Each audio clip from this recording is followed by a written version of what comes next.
secuestro, es un delito grave, que no iba a meritar de ninguna manera libertad. Cuando ya conozco el caso, observo que todo deviene del uso de una tarjeta de débito. Esta tarjeta de débito estaba a su nombre y ahorita les voy a platicar por qué lo tenía ella. Entonces, a ella por eso lo relacionan. En este caso que me toca a mí, la víctima estaba desaparecida, era una víctima menor de edad, por lo tanto se consideraba un secuestro agravado. Se lleva a cabo la audiencia de formación de imputación, solicito yo la ampliación del término constitucional porque consideré que yo tenía forma de investigar. Y muy buenas a todas y a todos, nos encontramos de nueva cuenta en un podcast más de Justicia Forense. La invitada de hoy es una defensora pública que ejerce en el Instituto de la Defensoría Pública en el estado de Zacatecas. Estamos hablando de la licenciada Yolanda Zamora. Muy buenas tardes, licenciada, muchas gracias por aceptar esta invitación. Gracias, muy amable, Edgar Adrián, y me da mucho gusto que estemos aquí contigo y reconozco tu labor y de difusión en relación a estos temas. Ok, muchas gracias, licenciada. Y para los que nos escuchan, nos ven, nos sintonizan en las diferentes plataformas como YouTube, TikTok, Facebook y Spotify, ¿nos puede comentar su labor, dónde estudió Derecho? Sí, claro. Yo estudié Derecho en la Universidad Autónoma de Zacatecas, orgullosamente UAS, y efectivamente hace muchos años egresé. Te he de platicar que yo inicié, mi deseo de estudiar Derecho fue desde los 12 años. Yo desde ese momento, a lo mejor estaba en la secundaria, pero ya era mi deseo. Yo no sabía exactamente qué hacían los abogados, pero yo quería ser licenciado en Derecho. Y siempre fue mi deseo, nunca desistí. Cuando salí de la secundaria, pues ya yo era la presidenta de la sociedad de alumnas, ya empezaba yo ahí a hacer como grilla, y eso me gustaba mucho, tener contacto con la gente y hacer y luchar tal vez por los intereses de otras personas y defender causas que a lo mejor en aquel momento eran sencillas, pero yo hacía como una labor. Ingreso a la prepa, en la prepa igual, formé parte del consejo estudiantil de en aquel tiempo el Foro de Reforma, que pretendía que la preparatoria no fuera de 3 años, que fuera de 2 años como lo era, y pues no fue así, ¿verdad? Aquí cambió de todas maneras y tenía que cambiar. Entonces yo también estuve en esos movimientos estudiantiles. Cuando estuve en el último semestre de la prepa, estaba iniciando lo que antes era la carrera de psicología. Esto es muy, muy nuevo. Yo me tocó ver el nacimiento de esa licenciatura. Pero en aquel tiempo yo buscaba estuve como en esa indecisión. La verdad, en aquel momento, yo nunca había pensado en desistir, pero en aquel momento como que se ponen otras latitudes, como psicología, economía, y tal vez yo ahí dudé. Dije, sigo lo que ya tenía yo pensado, seguir la carrera de Derecho, o me voy a economía o psicología. Entonces fue como una gran disyuntiva, pero al final triunfó la justicia.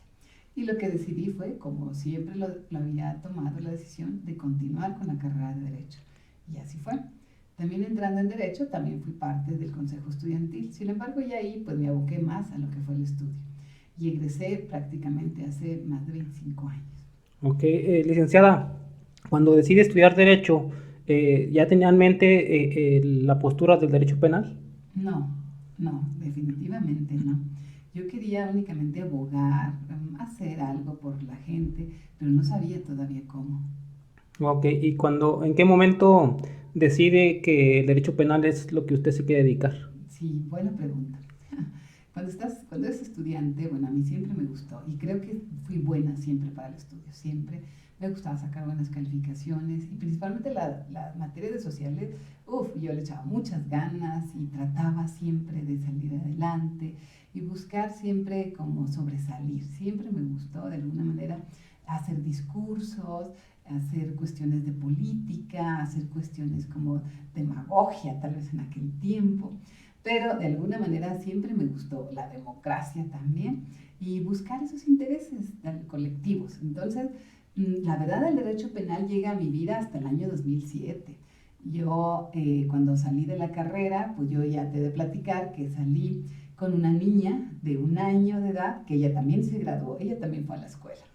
Cuando yo salí de la carrera, ella tenía ya 1 año, entonces yo salí con un título de licenciatura, pero también con una niña de 1 año, a la que había que sacar adelante, como diera lugar. Entonces, pues fue un poco más difícil incursionar. Yo desde el sexto semestre de la carrera, yo ya empecé a ser meritoria, como chicharito que se le llamaba. Yo fui meritoria del primer juzgado mercantil del Distrito Judicial de la capital. Más bien, mi tendencia siempre fue hacia el área mercantil. Cuando ya, después de ello también, yo seguí en un despacho de abogados y ahí el giro era justamente mercantil. Recuperar cartera vencida, cobranza, llevar embargos. Y a mí me gustaba mucho eso y me aprendí todo el procedimiento de principio a fin y me consideraba que era buena para hacer cobranza. Cuando salgo de la carrera no tienes a veces herramienta ni armas donde estar, porque yo tuve que detener un poco mi trabajo en relación a que tuve la bebé y ya cuando nació la bebé y todo me dediqué a cuidarla. Cuando ya la niña tenía 1 año y que tuve que buscar, como ahora sí decir, allí es donde empieza la verdadera carrera, cuando uno egresa de la licenciatura. Siempre cuando uno está estudiando, y eso es para los jóvenes estudiantes, está como jugando una carrera, como llegar a la meta. Y cuando llegas a la meta, después de haber terminado tu carrera, ¿y ahora qué sigue? Entonces, verdaderamente, cuando empieza el trabajo, hay que estudiar cuando uno sale de la carrera. Es como el pollito que sale del cascarón, ¿verdad? Ahí es cuando empieza la verdadera batalla. Y entonces yo me enfoqué al área mercantil.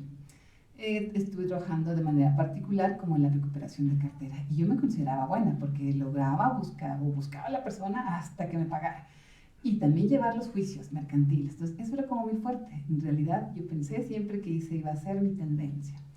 Pero pues trabajé también en empresas particulares, me dediqué al litigio por mi cuenta en varias áreas, pero hasta el año 2007 a mí me llega la oportunidad.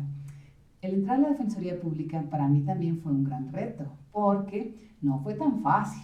Tuve que tocar la puerta 2 años. Durante 2 años estuve acudiendo para pedir la oportunidad, llené mi currículum y fue tocar puertas, es estar ahí buscando, no, me decían, no hay oportunidad, volví a ir a los 3, 4 meses, no hay oportunidad, otra vez dejaba pasar otro tiempo y volví a ir, no había oportunidad, hasta que por fin, casi después de 2 años de estar intentando, me llaman para cubrir una incapacidad. Solo era una incapacidad de 3 meses y sin embargo fue de verdad un gran reto, porque fue llegar al juzgado cuarto penal en aquel tiempo y además de ello cubrir un juzgado que pues era complicada su carga de trabajo. Ok, licenciado, o usted recuerda cuál fue su primera audiencia como defensora? Sí, claro, bueno. Como tal, audiencias no eran aquel tiempo, sino que eran casos. Yo recordaría casos muy emblemáticos de alguna persona, algún chico que robó, porque en aquel momento podríamos decir que se le hizo fácil, era un robo pues sencillo, robo básico, 300 pesos, una cosa así, pero él podía obtener la libertad bajo fianza, pero no tenía dinero para pagarla. Entonces, en mi intento de hacer defensa y de querer sacar la libertad, yo buscaba la forma y la familia no lo apoyaba, no tenía a quién recurrir y era como una desesperación que tenía yo porque si lo tengo que sacar, lo tengo que sacar. Al final el chico tuvo que salir en algún momento, pero siempre es esa tendencia a querer ayudar a otras personas. En mi caso considero que sí recibí yo cerca de, yo creo, unos 100 asuntos que estaban en trámite en aquel juzgado y pues era muy complicado. Era el sistema tradicional todavía, pero sin embargo también me tocó un buen momento porque a partir de entonces estaba ya floreciendo o iniciando todos los orígenes del sistema de justicia penal. Es a partir de ese año 2007 donde se inicia ya a dar capacitación para poder iniciar con el nuevo sistema de justicia penal. Primero se abrió en el área de adolescentes.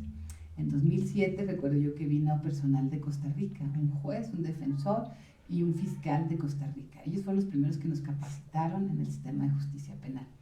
Y eran capacitaciones muy arduas. Salíamos de trabajar a las 3 de la tarde e empezábamos con el curso desde las 4 a 8 de la tarde todos los días. Entonces ahí fue cuando yo empecé a tener ya más contacto con lo que es el sistema de justicia penal y que iniciaba ya en la reforma constitucional del 18 de junio del año 2008. Si se fijan, los tiempos se dieron. Yo ingreso en 2007, afortunadamente después de que cubro esa incapacidad de 3 meses, me quedo porque se abre un juzgado quinto penal, hay una oportunidad, yo de ahí voy a cubrir el Distrito Judicial de Calera, ya como defensora titular, y entonces ya me quedo yo, digamos, como en ese cargo. y entonces ya inicia la transición hacia el sistema de justicia penal. Por eso digo que fue como muy emblemático el momento en el que inicio yo, porque me toca ser testigo de esa transición que se hace y de ese paradigma en el cambio de la justicia mexicana. Aunque se le modifica totalmente las audiencias del sistema tradicional al sistema acusatorio. En cuanto a ser defensor, ¿qué es lo que más le gusta de ser defensor? Siempre me ha gustado el hecho de poder servir a los demás. Me ha gustado el hecho de que, aun y cuando cometieron un error, cometieron un delito, también tienen derecho a ser defendidos. Ellos, como sabemos, tienen sus derechos contemplados en la Constitución. Pero siempre, aun y cuando cometieron ese error o infraccionaron la ley, cometieron una infracción en contra de la ley, también ellos tienen derechos. Y también lo que se ha buscado siempre en este caso es ser objetivos, aun y cuando pues tenemos personas que son responsables de ciertos hechos. Sin embargo, también tienen derecho a una defensa. Y entonces eso es lo que me ha gustado tal vez, que podemos encontrar en el camino a mucha gente que inclusive puede ser responsable, pero también puede no serlo. De tal manera que podemos ayudar o ser la luz en el camino de alguna persona que enfrenta un procedimiento penal, ya sea que esté en libertad o que esté en prisión. Entonces siempre ha sido como esta parte de acompañamiento, de defensa, de continuidad y de lograr en un momento determinado poderles ayudar en su proceso penal de alguna forma, aunque sean responsables, pues podemos ayudar a que se garanticen sus derechos, su debido proceso, pero al mismo tiempo también lograr tal vez una sentencia reducida o a lo mejor negociar de alguna manera para que tengan una resolución más favorable a su caso. Ok, y esto ya nos contó lo que más le gusta de ser defensor, de ayudar a las personas. ¿Qué es lo más complicado ahora en este trabajo de defensor? Pues sí, efectivamente hay muchos retos, como te decía, pues ya prácticamente van a ser, son 15 años que tengo en el desempeño de esta función. Me ha tocado encontrar muchos casos, unos casos muy tristes, muy lamentables, otros casos de éxito, pero también dentro de todo, claro, ha cambiado mucho, mucho la forma en cómo se imparte la justicia, pero además de ello también cambia el perfil de la persona. Quiero platicarte que cuando yo inicio, como te decía, el primer caso fue un robo. Un robo, eso es un delito que tiene el mayor índice delictivo. Sin embargo, eran robos sencillos que se cometían sin violencia, sin armas, a lo mejor a algún chico que se le hizo fácil robarse algo, pero un coche tal vez, un celular, pero actualmente lo que es más complicado es que nos enfrentamos ya a casos de delincuencia organizada, casos desgraciadamente de jóvenes que se han involucrado de una u otra forma por drogas, por dinero, por terceras personas, en casos ya de delincuencia. Yo pienso que eso es lo más difícil en esta trayectoria. Yo considero que ya es encontrar a personas que tienen otro tipo de perfil. Ya actualmente ya no es como el clásico raterillo que podríamos decir que se robaba 3 pesos o alguna cosa así insignificante. Actualmente considero que ya también tiene que ver mucho pues la madurez también, pero también que las personas ya lo hacen como con una cierta intención, ahora sí, de causar un daño, de causar un agravio a la sociedad, y que ya los niveles de delincuencia, de violencia van subiendo y van aumentando. Es muy complicado, pero aún así pues nosotros tenemos que hacer nuestro trabajo y hacer lo mejor que se pueda. Ok, sí, pues ahí ya ahora con esta nueva sociedad pues los delitos han incrementado y también los delitos graves. La licenciada Yolanda, ¿tiene una figura a la que admira? Sí, sí, claro. Pues los luchadores sociales. Ellos tal vez para mí han sido como Mahatma Gandhi, Rigoberta Menchú, ya en el plano latinoamericano. Generalmente esas figuras me llaman mucho la atención, gente que lucha por sus ideales, gente que lucha en favor de la gente desprotegida. Tal vez ese es el tema que a mí me llama mucho la atención. A nivel México, pues me llama mucho la atención, o más bien admiro mucho fielmente al ministro José Ramón Cosío por sus ideales revolucionarios y cambiantes en un tema en la Suprema Corte, la ministra Olga María Sánchez Cordero, que en su tiempo también yo seguí sus resoluciones, el ministro presidente actual todavía, Arturo Saldívar Lelo de la REA.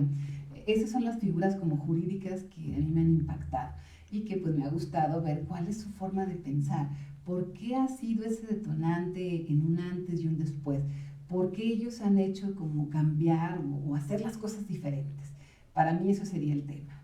Ok, usted como licenciada también en Derecho, aparte de defensor, ¿qué proyectos ha tenido a lo largo de su vida? Así es.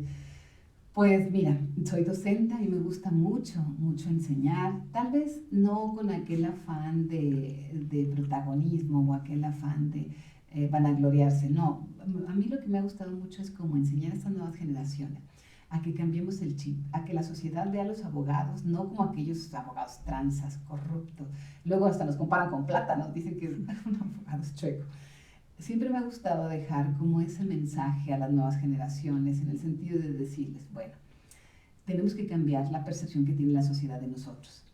Y lo que me inspira a mí es la reforma constitucional de 18 de junio del año 2008, donde inclusive en el Código Nacional se establecen los principios de objetividad y lealtad, que para mí son valores fundamentales que debemos tener a lo largo de nuestra vida.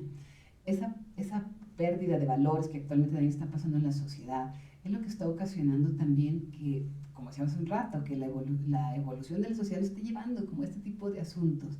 Entonces, para mí me parece que como abogados tenemos que ejercer con lealtad, con honestidad, con responsabilidad. Y eso es lo que siempre me gusta inculcarles a las nuevas generaciones. Además de compartir un poco pues, los conocimientos que podamos llegar a tener. A mí me han capacitado, he tenido excelentes maestros. Cuando estuvimos en la capacitación para el sistema de justicia penal, compartimos, ahora sí que lugares de estudiantes con jueces, ministerios públicos y defensores. Fue un tema muy interesante que tuvo Zacatecas, porque comento yo que en su momento la gobernadora Amalia García fue muy valiente al iniciar o tomar la iniciativa de que Zacatecas fuera uno de los primeros estados en la implementación del sistema de justicia. Manda la iniciativa el 15 de septiembre del año 2007 a la legislatura del estado en aquel momento, y Zacatecas inicia funciones ya el 5 de enero del año 2009. Quiere decir que somos el cuarto estado prácticamente en que entra. Pero Zacatecas fue muy valiente al implementar el sistema en el Distrito Judicial de la capital y con todos los delitos, a diferencia de otros estados que habían iniciado solamente con ciertos delitos que no eran graves, o como Oaxaca, que iniciaron algún distrito en el istmo de Tehuantepec, que era alejado, no en la capital. Zacatecas inició con todo, con distrito de la capital, aquí en Zacatecas, y además con todos los delitos. No hubo distinción de delitos graves a delitos no graves, entró con todos los delitos. Y por eso de ahí es que fue interesante. Ok, licenciada, también si en su carrera como defensor hay algo más que le gustaría hacer, o si no fuera defensor, ¿en qué puesto le gustaría desempeñarse como fiscal, abogado particular, juez? ¿Qué le gustaría hacer? Muy buena pregunta, muy bien. Fíjate que yo también me la he hecho y considero que como aquella niña de 12 años que yo buscaba como representar las causas de otras personas, a mí siempre me ha gustado la postura de defensor, siempre. Bueno, soy defensora pública, pero como que ese es el tema. Tal vez no me veo como fiscal, créeme que no. Me gusta, de luego empatizo con las causas de los fiscales porque pues es su trabajo también, pero me gusta la parte que yo represento. Lo que me comentas también es muy importante porque fíjate que a partir del año 2020 creamos una asociación civil que es en apoyo de mujeres. Esta asociación civil se llama Las de Esperanza y se crea con la finalidad de poder ayudar a mujeres en prisión, específicamente mujeres, porque desde luego sabemos que tanto hay hombres como mujeres, pero el Cerezo Femenil en Zacatecas es una institución sumamente organizada, limpia, ordenada, y además está certificada por la Asociación Nacional de Correccionales de América. Siempre son muy reguladas ellos, están muy ordenadas y están uniformadas, bueno, un uniforme que ellas mismas se proveen, pero inició con esa intención de querer ayudar a gente, a lo mejor, porque a mujeres muchas veces no las van a ver, las dejan abandonadas a sus familias. Hay mujeres que viven ahí con sus niños menores de edad. Entonces, están en una situación pues vulnerable. De ahí es que surge la intención de crear asociación civil junto con otras dos compañeritas de la misma institución, la licenciada Claudia Llerena y la licenciada Verónica Aparicio, que les mando un saludo. Pero ellas me apoyaron también en este proyecto y decidimos hacerlo, ahora sí que bien, sustentados con un acta constitutiva y que de alguna manera apoyáramos. La forma de apoyo es a través de llevar pues cosas como muy básicas, que para nosotros son como muy simples, pero para ellas representa muchísimo, como rollo de papel, jabón, productos de higiene personal, que es lo que ellos solicitan en todo caso. ¿Por qué? Porque el número de personas internas en el Cerezo Femenil ha crecido exponencialmente. Entonces, lo que ellos tendrían asignado o tendrían presupuestado es ya, digamos, inalcanzable o insuficiente. Por eso se pide apoyo, pero ellas son también muy ordenadas en poder distribuirlo hacia las personas que verdaderamente lo necesitan, quienes no tienen apoyo. De ahí es que surgió esa intención de querer apoyar. Eso sería como otras actividades que realizo, además. Ok, eso es un tema importante. Cuando yo fui estudiante de criminología, me tocó visitar el Cerezo, el femenil, y prácticamente uno por afuera no sabe la vida que padecen las mujeres encerradas. Y cuando hay sentencias altas, pues ellas nos platicaban que los primeros años o los primeros meses iban a lo mejor una vez a la semana a visitarlos, después cada 15 días, después eran por periodos de una vez al mes, después iban de vez en cuando, y hay un momento donde la familia se olvida totalmente de ellas, y ellas ya no saben nada de su familia, y me tocó conocer a varias de ellas, y pues ellas no tenían apoyo, no tenían quien las visitara, y pues esta asociación me parece pues que es importante porque la gente pues no conoce cómo es la vida adentro, y pues esas personas pues prácticamente ocupan ayuda para que salgan, se reinserten en la sociedad. ¿Cómo puede la sociedad ayudar a esta asociación que ustedes tienen?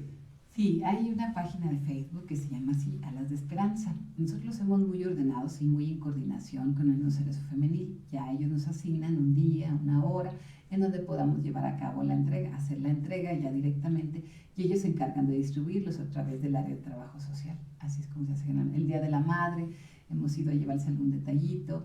En alguna ocasión una persona nos hizo unos jabones muy bonitos, como en forma de flores, aromáticos, y estuvo muy bien.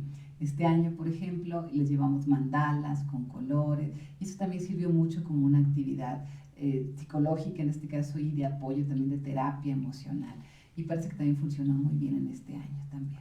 Sí, porque también es importante señalar que a lo mejor algunas mujeres no son de aquí de Zacatecas, y a lo mejor su familia es únicamente por carecer de recursos, posiblemente les envíen una carta, pero es únicamente el apoyo moral, pero no un apoyo económico porque no tienen, ¿verdad? Sí, es complicado, muy complicado. Y efectivamente, también cabe señalar que el Cerezo Femenil alberga a todas las personas que cometen delitos en todo el estado, porque es el único Cerezo Femenil que se encuentra en el estado, valga la redundancia, pero es el único que puede albergar a mujeres. En ningún distrito judicial se permite que estén recluidas mujeres. Entonces, todas tienen que venir aquí a Zacatecas, porque aquí se cuentan con todas las condiciones. Área médica, área de trabajo social, talleres, cocina, todo se cuenta aquí mismo. Ok, también vamos a una pregunta importante en cuanto a la prisión preventiva, licenciada. Ahorita está en discusión en cuanto a la prisión preventiva oficiosa, donde pues la propia Constitución ya lo marca. Hay abogados, hay juristas que señalan que la prisión preventiva debe de justificarse en todos los casos, y hay otros que dicen que por la gravedad de los delitos ya no debe de justificarse y debe de quedarse en prisión. ¿Usted de qué postura es en cuanto a la prisión preventiva? No me toques ese vals. Fíjate que es muy buen tema. Pues ya ha habido largos debates. Créeme que también yo realicé algún artículo. Es un tema que siempre encargo en la maestría como tema. El tema de la prisión preventiva oficiosa, más en estos últimos tiempos que se ha dado a debate. Sabemos que a partir del año 2008, en el artículo 19 constitucional, se incluyeron delitos que se consideraban graves. Esto ya existía, esto también no es nuevo. Ya desde el artículo 350 del anterior Código de Procedimientos Penales del Estado de Zacatecas ya lo preveía, ya lo establecía, un listado de catálogo de delitos graves. Lo que es incongruente es que en un sistema de justicia acusatorio, adversarial, como en el que estamos actualmente, que se permite el debate y la contradicción, existiera un tópico como la prisión preventiva oficiosa, que no se puede debatir, y que existiera en el artículo 19 un catálogo de delitos graves. Pero no conforme con eso, digamos, todavía el 12 de abril del año 2019 se amplía ese catálogo de delitos graves. Entonces se hace más grande la lista, que son delitos que van a meritar prisión. Es decir, significa que la gente va a estar ahí, ahora sí que, aunque uno como defensor brinque, salte, se alborete, lo que sea, y pelee todo lo que es concerniente a la prisión preventiva oficiosa, no va a proceder, porque así lo determina la misma Constitución. Entonces, aunque hay tratados internacionales que prevén la posibilidad de que esta prisión sí exista, porque sí debe existir una prisión, más no que sea de carácter oficioso. Esto es un tema y como bien lo ha señalado, la resolución que la Corte emitió a raíz de la ponencia del ministro que mandaba justamente el tema de que se cambiara esto de la prisión preventiva y que la Corte decidió no entrar a su estudio, no entrar al análisis. Eso para mí ha sido un parteaguas. Créeme que yo le di seguimiento total, tanto a la reforma constitucional, a la exposición de motivos que se realizó, al debate que se realizó en la Suprema Corte de Justicia, y ha sido un tema que de verdad es complejo, pero esto considero yo que aun y cuando a mí me hubiera gustado que los ministros hubieran resuelto al respecto, tal vez sí fue prudente la postura que asumieron, porque a quienes le toca resolver es a los legisladores. Entonces, pues es un tema de verdad que álgido, que a mí también me parece que no debería ser, que sí se debe justificar, sí lo considero así, que no debemos tener un sistema que se supone que es democrático y que a la vez se impone una prisión preventiva oficiosa, es decir, donde no se dan mayores argumentos. Ese es el tema, o sea, que se debata, que se ponga en base al principio de contradicción, que se someta a ese contradictorio. Eso es lo que yo opinaría al respecto. Y que sí, es muy, muy complicado también este tema, sí lo creo. Sí, también yo pienso que en cuanto a los ministros, pues este tema lo dejaron pendiente, porque también el tema del Poder Judicial tiene un toque también de política, porque pues la sociedad en estos momentos ellos quieren prisión, quieren cárcel. Para todos y es muy difícil a lo mejor para ellos que la sociedad vea que los ministros están eliminando la prisión preventiva oficiosa. Creo que sería un ataque al Poder Judicial en México. Puede ser también un tema de eso. Vamos en cuanto al... Déjame se comenta un tema. Acabo de estar en la Corte el 24 de noviembre, del mes pasado, y justamente lo que me está diciendo, ese día estaba justamente la sesión de los ministros en pleno donde se estaba debatiendo ese tema. En relación, esto fue hace recientito, pero afuera de la Corte se estaban manifestando, y también déjenles platico. Afuera de la Corte, que está en Pino Suárez, en contraesquina del Zócalo de la Ciudad de México, afuera hay como una jardinera y ahí, ¿qué creen que hay? Allí están puestas enfrente de la Corte las cruces de los niños que murieron en la guardería ABC. Eso es como una muestra de la importancia que tienen las víctimas también. Además de ello también, el día que nosotros estuvimos ahí, porque yo llevé un grupo de alumnos de la universidad y estuvo ahí una persona que tenía una manta ahí y que estaba en contra de que se fuera a quitar la prisión preventiva oficiosa, respaldando o de alguna manera confirmando el derecho de las víctimas a que no se dejara impune esos delitos. Ve la importancia que tiene. Tal vez yo lo puedo ver desde el punto de vista de la defensa, pero hay que compensar también con el punto de vista de las víctimas. Entonces, él se estaba manifestando, era una sola persona, que al final ahí se unieron otras más, a respaldar su postura de la defensa y de que no se quitara la prisión preventiva oficiosa. Entonces, tanto hay posturas a favor como en contra. Eso es un tema también que afecta a la sociedad, porque, bueno, en este caso nos dice que la señora decía que para ella que salir en libertad era un sentido de impunidad, pero pues también eso también lo traducen en las salidas alternas, cuando hay un acuerdo reparatorio, una suspensión condicional del proceso, que dicen, entonces no se va a ir a la cárcel, y el tema es de que pues para ellos en algún momento ellos piensan que es impunidad. ¿Qué nos puede decir en cuanto a las salidas alternas? Bueno, es que sí, estoy hablando con un doctor en Derecho. Y qué interesante lo que señalas, porque también es importante que toda la gente sepa. El sistema de justicia penal inició también con muchas aristas, que la gente no creía en el sistema, que creían que era un sistema muy garantista, que iba a defender delincuentes, que la gente se iba a quedar sin castigo y que se decía que era la puerta giratoria del sistema. Y tal vez es por esto, pero en muchas de las ocasiones yo le digo a las personas, a ver, la Constitución cambió. En el artículo 17 constitucional establece la posibilidad de resolver los conflictos a través de salidas alternas. Esto significa que se pueden resolver los asuntos. Y esto deviene de que estamos en un Estado democrático. Entonces, lo que hace el Estado es decir, bueno, a ver, ustedes partes en conflicto pueden solucionar su problema hablando, dialogando, llegando a acuerdos. Y entonces, en base a esos acuerdos, únicamente la autoridad jurisdiccional sanciona o vela porque exista voluntad, porque se garantice el plan de la reparación del daño. Entonces, esto sí existe, tanto sean los derechos para el imputado como los derechos para la víctima. De tal forma que en esta parte se vería el equilibrio y la igualdad procesal de las partes. Entonces, es bueno, también son buenas las salidas alternas. Se preveía que mucho del porcentaje de los asuntos que llegaran ante el juez se pudieran resolver de esa manera.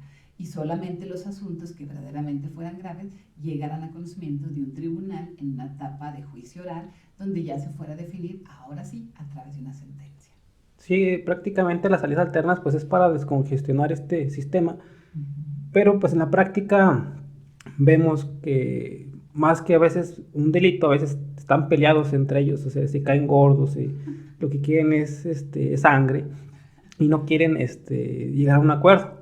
Piensan que es impunidad, pero también pues tienen que conocer la sociedad que los acuerdos reparatorios o las suspensiones no se dan en diversos casos, es decir, si acceden a uno están vetados por 2 años en caso de que lo cumplan, o si lo incumplen por 5 años no pueden acceder a otro. Eso es lo también que la sociedad piensa que cada vez que cometa un delito va a poder hacer uso de eso, y creo que también es importante que lo conozcan. Sí, fíjate qué interesante, porque es cierto, es como la evolución de la sociedad también.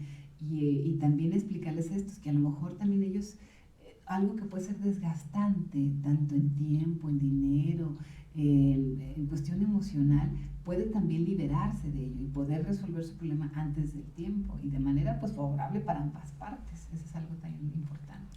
Sí, vamos a un tema del que muchos quieren conocer en cuanto a este podcast. A muchos les interesan los casos reales.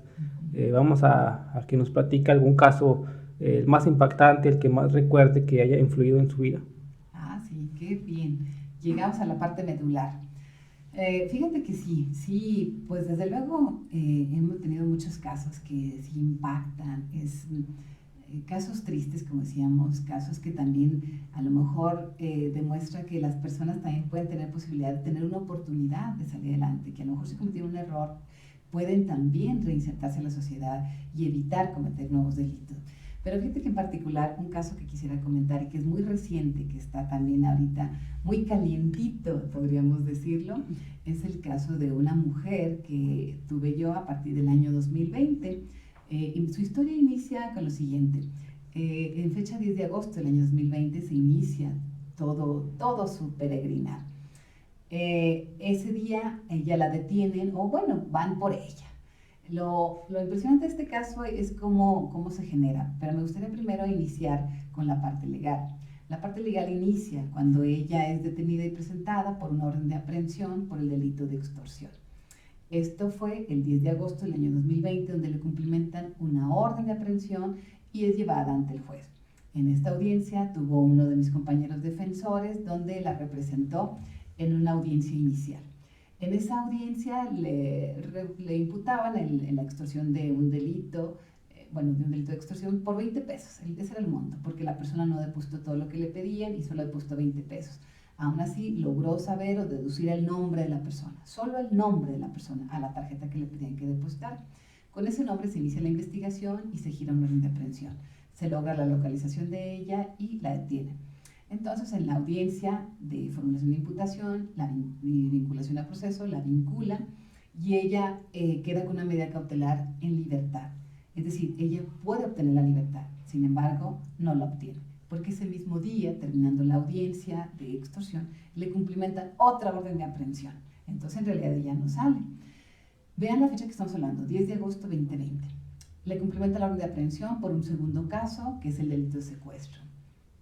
Este delito de secuestro va a tener el número de causa penal 705-2020. Esta me es asignada a mí. Al día siguiente, 11 de agosto, se lleva a cabo la audiencia de formulación de imputación. Desde que yo conozco a la chica, le empiezo a preguntar, a ver, dime la verdad, ¿quién es tu novio? ¿Con quién andabas? ¿A qué cártel perteneces?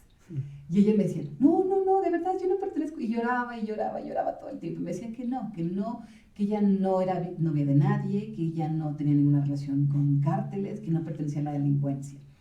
Entonces, pues a mí sí me daba duda, porque es un delito de secuestro, es un delito grave, que no iba a meritar de ninguna manera libertad. Cuando ya conozco el caso, observo que todo deviene del uso de una tarjeta de débito.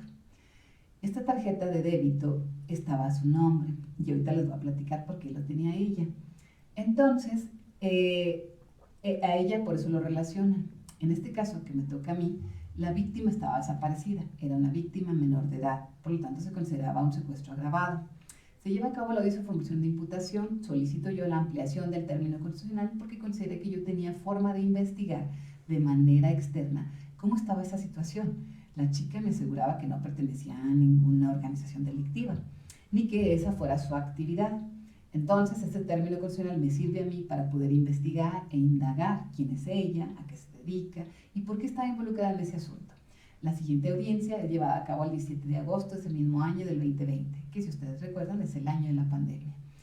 Entonces, al investigar, al indagar, logro detectar que ella trabajó, o bueno, ella accedió a una beca de Jóvenes Construyendo el Futuro, que como sabemos es un programa de gobierno que les extiende una beca a personas que no estudian ni trabajan. Ella accedió a esa beca para poder trabajar en un área de protección civil, de tal manera que ella podría tener un apoyo de una beca de manutención que, si bien es cierto es poco, 3,600 pesos, ella podría tener acceso a que pudiera mantenerse ella y su menor hija de 9 años en aquel momento. Entonces, a ella le dan una tarjeta bancaria, pero el mismo programa.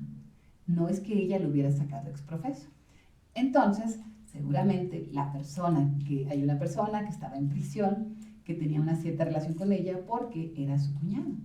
Esta persona es una persona de muy pocos escrúpulos o nada. Él sí se encontraba adentro del interior del cerezo y desde adentro realizaba sus acciones. Eso es algo que ha llamado mucho la atención, que ahorita pues no es nada nuevo y que no es desconocido para las autoridades. Entonces, él, junto con su pareja, que estaba afuera, su mujer, lograron saber que esta chica tenía ese programa y que estaba trabajando para la presidencia municipal. Entonces ellos dijeron, a ver, ¿cuál es la forma que le pagan? Seguramente. Ella seguramente les platica, les dice que estaba trabajando y que de alguna manera tenían algún contacto, ¿verdad? Por Facebook, por WhatsApp. Entonces, él le pide su tarjeta, que porque le iban a depositar un dinero. Ella lo envía, fíjense, un envío por WhatsApp. De ahí es que se manda. Él, desde adentro, envía esa foto y empieza a realizar actividades ilícitas desde adentro del penal. Ella, sin saber qué es lo que pasaba con esa foto que ella había enviado, creyendo tal vez en esta situación, no sabe de qué se trataba. Por eso es que cuando llega el asunto conmigo y cuando llega el de extorsión, ella desconocía de qué se trataba. Porque esta persona sí tenía nexos con gente que era de dudosa reputación. Entonces, el día que yo presento pruebas, el día de la vinculación, logro investigar e indagar con personas que trabajaban con ella, que ella se dedicaba a hacer su trabajo normal, que ella iba de su trabajo a su casa, que no mantenía relación con alguna persona que tuviera algún vínculo con delincuencia organizada, que ella inclusive muchas veces tenía falta de dinero porque pues no tenía apoyo de quien era el papá de la niña.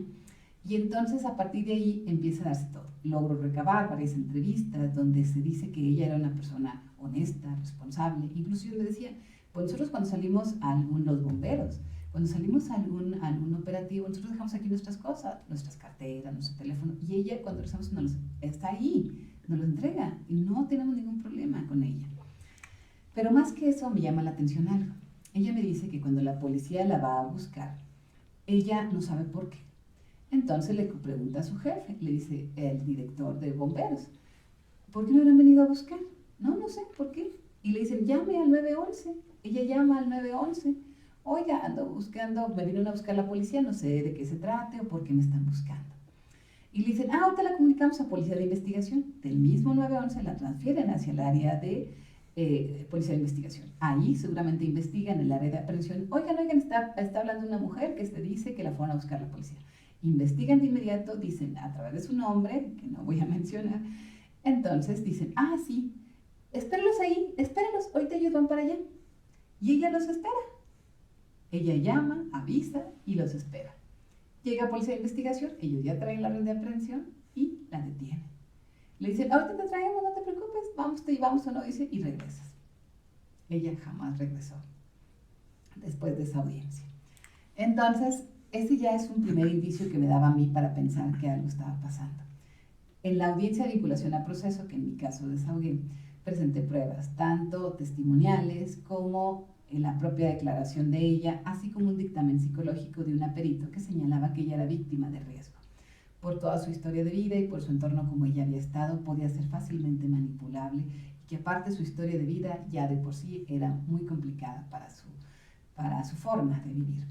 Entonces, se vincula a proceso, aun y cuando todo esto sucede, y yo decido interponer el amparo, no la apelación, sino que voy al amparo, al considerar que la vinculación a proceso no había sido sustentada adecuadamente y que no se habían tomado en cuenta los argumentos defensivos. Esto fue, le estoy hablando de, el 20 de agosto se interpuso ante el juzgado federal, le tocó al primero de distrito. Este amparo se resuelve hasta el mes de abril del año 2021, casi 8 meses después, donde a raíz de la pandemia, pues los juzgados estaban trabajando de manera normal, pero cuando se resuelve a través de una ejecutoria de amparo, se determina que esta chica no tenía la intención de causar ese delito y que además ni siquiera se puede haber justificado el elemento subjetivo del dolo. Es decir, que ella no tenía conocimiento a qué se estaba utilizando esa tarjeta. Además, la jueza federal determinó que su dicho era congruente. Lo que ella había declarado se veía muy natural, muy espontáneo. No se consideró que estuviera mintiendo. Y uno de los temas torales que salió a relucir fue esto, que ella le habla a la policía y que ella los espera. Si ella hubiera tenido verdaderamente la intención de delinquir, ¿hubiera tenido esa conducta? No, pues de hecho desde el primer momento en que otorga su tarjeta con su propio nombre, pues allí estamos hablando de que posiblemente quién va a hacer un secuestro con sus propios nombres. Así es, pues de ahí inicia toda esa batalla legal. Esta ejecutoria de amparo se concede, pero se concede para efectos de que con libertad de jurisdicción la jueza natural que había dictado la vinculación a proceso dictara una nueva resolución. Y así ocurre. El 20 de mayo del año 2021 se lleva a cabo la audiencia de nueva cuenta de vinculación y ahí la jueza que había dictado aquella primera resolución vuelve a dictar una resolución, pero ahora de no vinculación a proceso. Entonces, en ese momento podríamos decir que ella sale en libertad, que obtiene, en este caso, su libertad absoluta. Porque si recordamos el primer caso que tenía de extorsión, estaba en libertad con una medida cautelar no privativa de la libertad. Llega una segunda resolución de ejecutoria de amparo en vinculación al proceso, que ni siquiera determinaba el elemento subjetivo del delito, por lo tanto obtenía libertad. ¿Pero qué creen que pasa?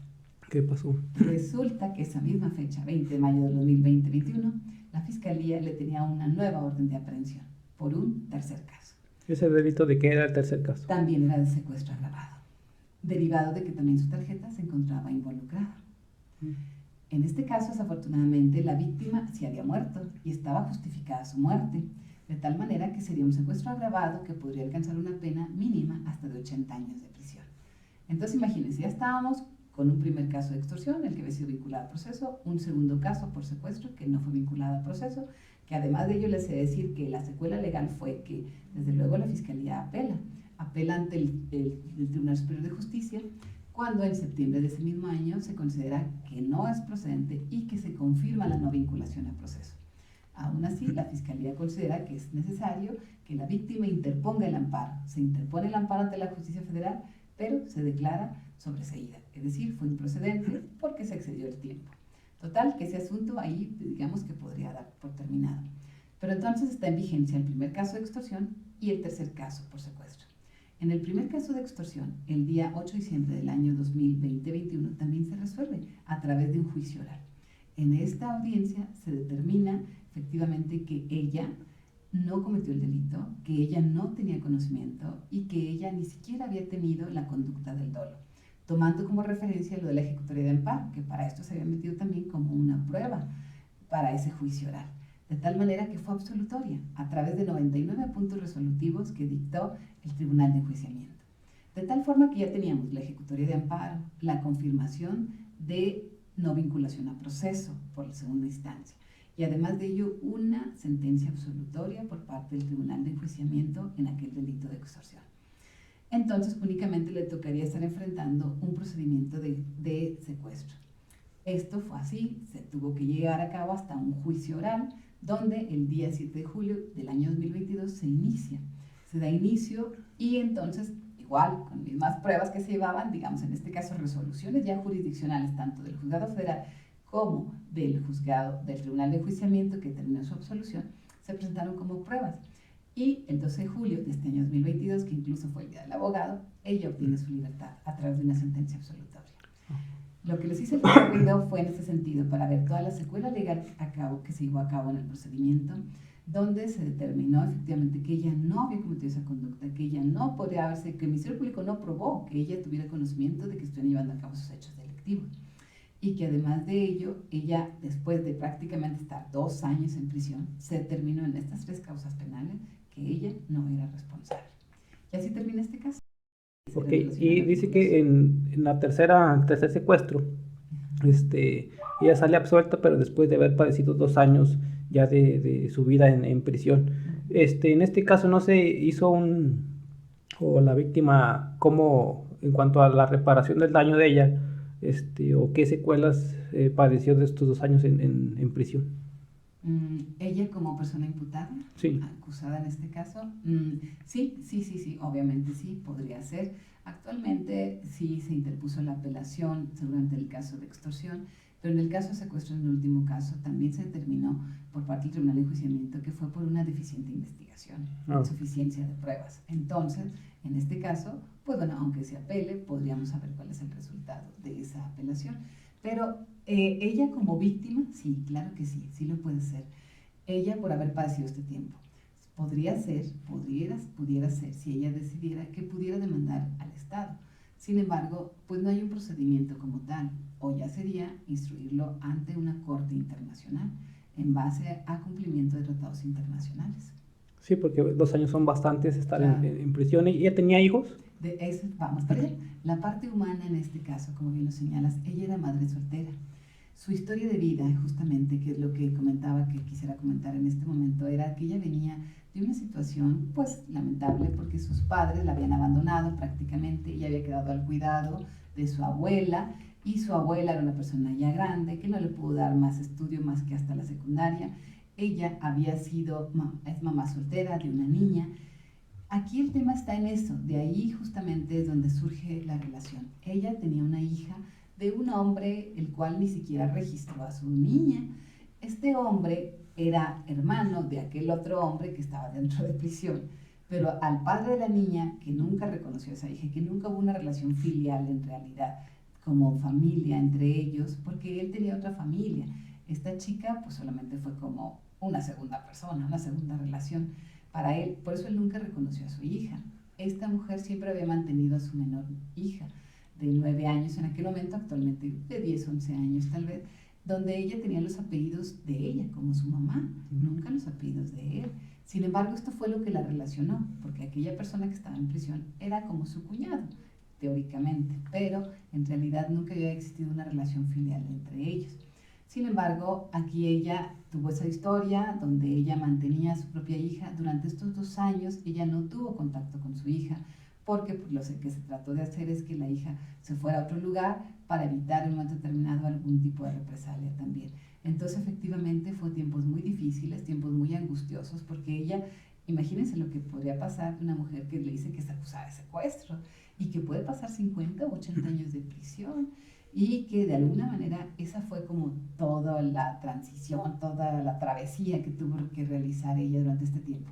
Lo que sí te puedo asegurar es que ella no vio a su hija durante estos 2 años. Sus papás nunca la vinieron a ver, tenía únicamente aquí tías como políticas que fueron las que le ayudaron en todo caso, como de manera indirecta, Y efectivamente es una situación muy triste en la que de manera humana se ve ahí también el sufrimiento de una persona que padece.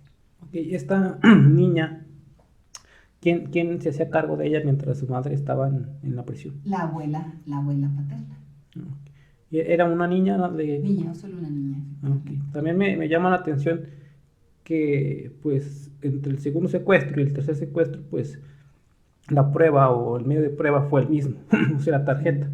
Entonces, bueno, también hay, a veces sí veo de forma el caso al fondo y pues se puede ver que incluso a lo mejor falta de lealtad de la fiscalía, porque pues si ya sabía el tema anterior y este segundo caso, pues se trataba de lo mismo, creo que allí pues quería números y en ese caso pues también la sociedad tiene que saber que no todas las personas que se detienen son culpables. Así es. Y máxime de un delito tan grave que, como tú sabes, actualmente, claro, por política criminal, actualmente el delito de secuestro es el más grave. La ley para combatir y erradicar los delitos en materia de secuestro es la que tiene penas más altísimas, que no conceden beneficios, que es todo un tema, un fenómeno social actualmente, porque el tema de que cualquier persona, yo les digo a la gente, igual peca el que mata a la vaca que el que le agarra la pata. Entonces, en términos coloquiales así se dice, es decir, que todos tienen la misma responsabilidad, por poca, por mucha que haya sido su intervención. Eso es lo delicado. Tal vez este es un fenómeno que, como decimos, una política de Estado que está llevando a prisión a mucha gente, sean culpables o no sean tan culpables, pero tenemos a mucha gente en prisión. Eso es también un tema que está incidiendo y que esas penas tan altas no van a reducir la criminalidad.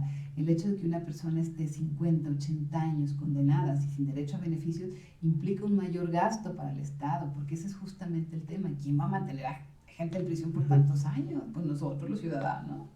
Sí, de hecho también pues la sociedad a veces también, aunque haya salido absuelta, pues también hay la teoría del etiquetamiento en cuanto a esa víctima que posiblemente todos los que la conocen o su círculo posiblemente ya ni siquiera le quieran hablar porque van a saber que estuvo en prisión por secuestro y pues también va a afectar la vida de esta señora, incluso a lo mejor hasta para conseguir trabajo, cosas de esas.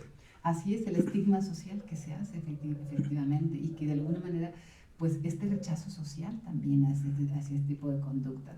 Afortunadamente ella pues ya está en casa, ya pues volvió a su núcleo, no aquí en Zacatecas, ella ya no vive aquí, pero de alguna manera sí vivió una historia muy lamentable y que nos tocó ser testigo de este caso. Pero lo que más me gustaría resaltar de esto son las resoluciones jurisdiccionales, que como bien lo dices, o sea, son temas en los cuales los jueces resuelven en base a hechos, en base a pruebas también. Y eso es lo interesante también que la gente sepa, que lo que va a hacer se va a demostrar y lo que no se demuestre no va a ser resuelto favorablemente para la fiscalía en este caso. Sí, de hecho es un tema importante porque, bueno, todos y todas hemos visto en Facebook, en las redes sociales, cuando hay noticias nacionales donde dicen el juez de control deja en libertad a feminicida o algo así, a veces se van contra el Poder Judicial y dicen este juez es corrupto, esto es esto, pero en realidad es porque hubo una deficiencia probatoria o hubo una violación al proceso penal y pues la gente, la sociedad desconoce cómo es la investigación y pues por eso, de hecho este podcast es para la sociedad también, para que entienda cómo se hace la investigación y que no todas las personas que son detenidas pues tienen algún grado de responsabilidad. Así es. Pues así es uno de los casos interesantes también y que me gusta mucho por justamente las resoluciones, los pronunciamientos de los jueces. La jueza federal, por ejemplo, fue más allá de ver detrás de todo ese contexto que tal vez un juez de control pues no pudo apreciar por el tiempo, por la rapidez en que se llevan a cabo las audiencias, porque se tiene que resolver en el momento, que ese es uno también de los principios de este sistema. Pero tal vez la jueza federal, si recuerdan, tardó casi 8 meses en resolverse esa ejecutoria de amparo. Entonces, tuvieron tal vez todo el detenimiento de observar con calma toda la audiencia de vinculación, donde valoró adecuadamente todas y cada una de las pruebas de la defensa y donde llegó a esa conclusión de que ni siquiera el elemento subjetivo se podía dar. Entonces, a mí me pareció también eso interesante, la forma en cómo se resuelve. Ok, bueno, este caso es verdaderamente pues muy impactante para los que nos van a escuchar, nos van a oír. Van a ver varios comentarios ahí.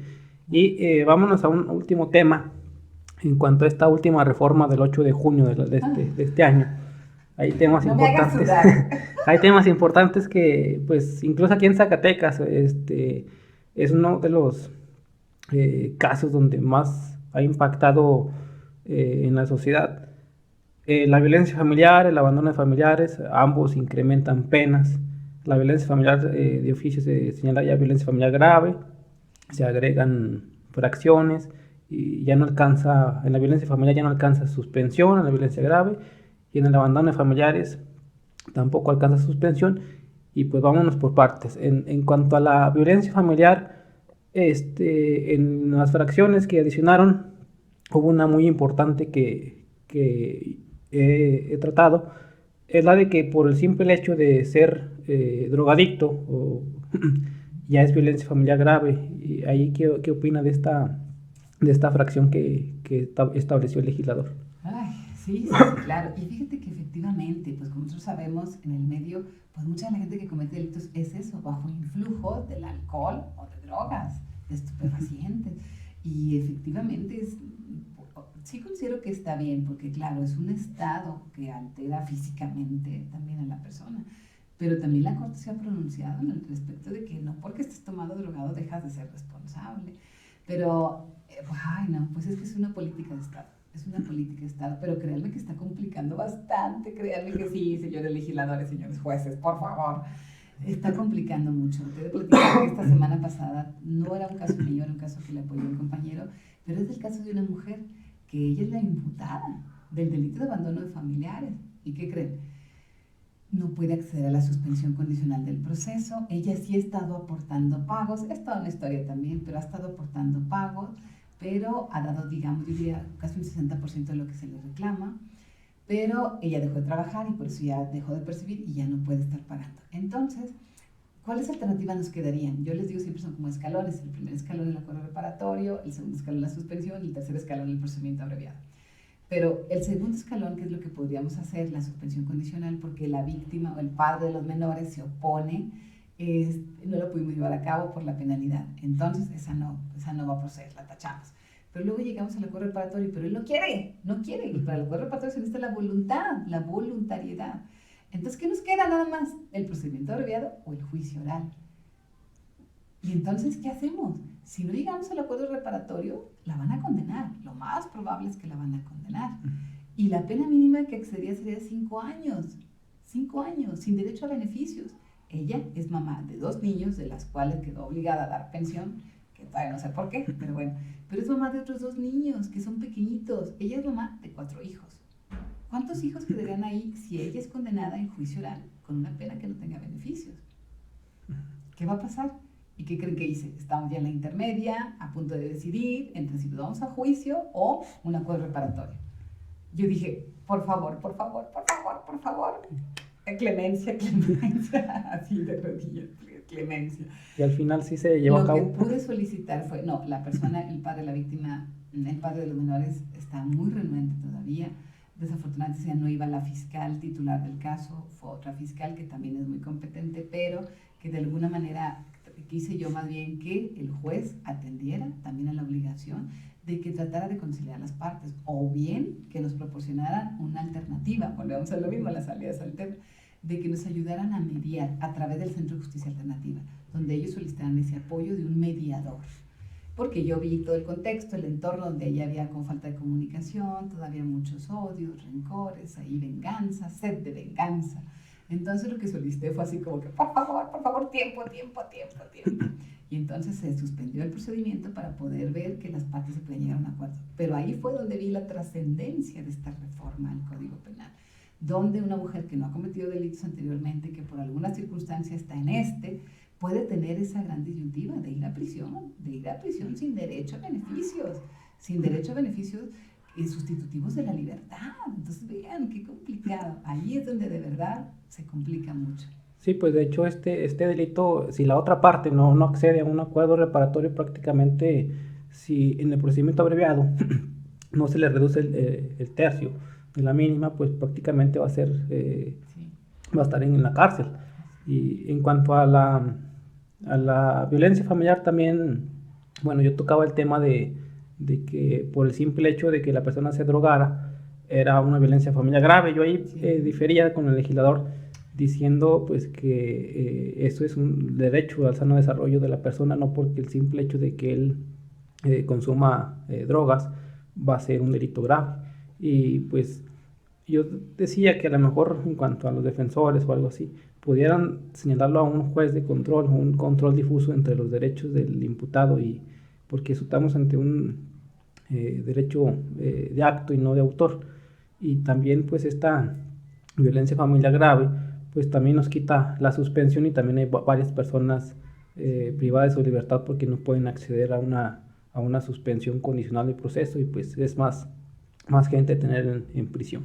Así es, ese es todo un tema y que, como bien dices, ahorita es un tema que desde luego es política criminal y es derecho penal del enemigo prácticamente. Exactamente. Entonces es un etiquetamiento, como decíamos, un estigma, pero tal vez también, yo lo he comentado con fiscales como ustedes, que estamos sembrando una semillita. Esto es complicado, desde luego toda reforma, todo cambio implica dolor, sufrimiento, daños colaterales, pero estamos tal vez sembrando semillita, y si es para bien, pues ojalá que logre cambiar o incidir de verdaderamente esto en la sociedad para que se eviten ese tipo de delitos, porque claro, tiene una incidencia bastante alta, bastante, y ojalá que por lo menos en cultura de concientización, de que se evitara en un momento determinado todo este tipo de asuntos en el orden familiar, que es los que más asuntos tienen. Si recuerdas, hasta los juzgados familiares son los que mayor incidente de asuntos tienen, 5 juzgados familiares y están con muchísima carga de trabajo. Acá también en materia penal, muchísimo índice en delitos de violencia familiar, y estamos en una situación que pues, se ve todos los días. Ok, muchas gracias, licenciada. No sé si quiera decir algo a los estudiantes, a la sociedad, a compañeros, futuros licenciados, o algún tema que no hayamos abordado que crea importante. Sí. No, básicamente yo siempre considero que hay que creer en los ideales, hay que creer en uno mismo, siempre hay que luchar y creer lo que nosotros intuimos. Eso es muy importante. ¿Qué es lo que quieres tú en tu interior? Debes buscar más allá, en saber cuál es tu ideal y perseguirlo y luchar por él. Si quieren ustedes dedicarse a esto, sí hacerlo con esta valentía y con esta lealtad, objetividad, responsabilidad hacia los demás, porque aquellas personas tienen un problema y vienen con nosotros para que les resolvamos un problema. Entonces, como abogados también debemos tener esa responsabilidad de poderles ayudar y representarlos de una manera ética para que también la gente confíe y crea en la función del abogado. Eso sería mi tema. Ok, muchas gracias, licenciada, por este podcast, esta aceptación de grabar aquí con nosotros en este espacio. Y pues nada más les decimos a todos los que nos ven, nos escuchan, que pues ahorita no hablaba tanto, se escucha un poco raro mi voz, ando un poquito enfermo de la garganta, pero ya habíamos fijado esta grabación, y pues teníamos rato sin subir un podcast, y teníamos que cumplir con el público, y que nos puedan seguir en TikTok, Facebook, YouTube, Spotify como Justicia Forense. Y pues este video ha llegado a su final. Muchas gracias. Gracias.